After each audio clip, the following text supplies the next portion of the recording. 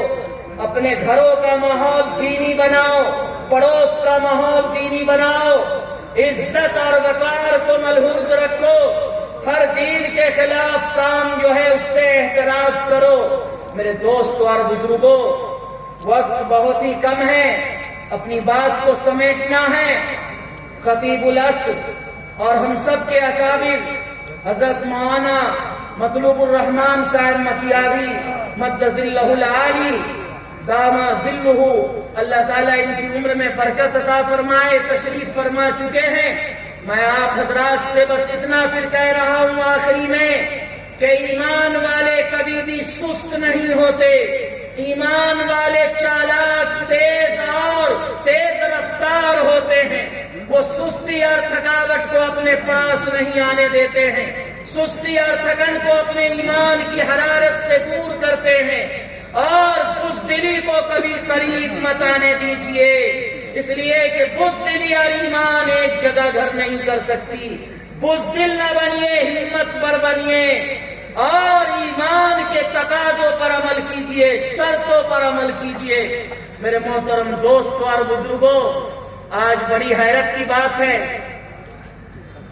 کہ ہر آدمی، ہم بھی، سب بھی یہ کہتے ہیں کہ سنت پر عمل کیجئے، دین پر عمل کیجئے۔ جب تک ہم عمل نہیں کریں گے کامیابی نہیں ہوگی، کیونکہ قرآن کہہ رہا ہے وَأَنْتُمُ الْأَعْلَوْنَ إِن كُنتُم مُؤْمِنِينَ، کہ تم بلند اس وقت ہوگے، تم رفعت سے ہمکنار ہوگے، عزتیں تمہاری قوم کو ملیں گی جب ایمان کے اوپر مکمل ہمارا عمل ہوگا، لیکن ہمارا عمل کوئی نہیں۔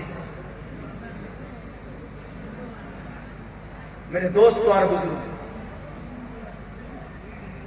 ہم علماء حضرات بولتے ہیں، لیکن ہم میں ہمت ور علماء کرام آنے چاہیے، ہمت ور جو عشاء کے بعد 9-10 بجے کے بعد بالکل روک دے جلسے کو، پروگرام۔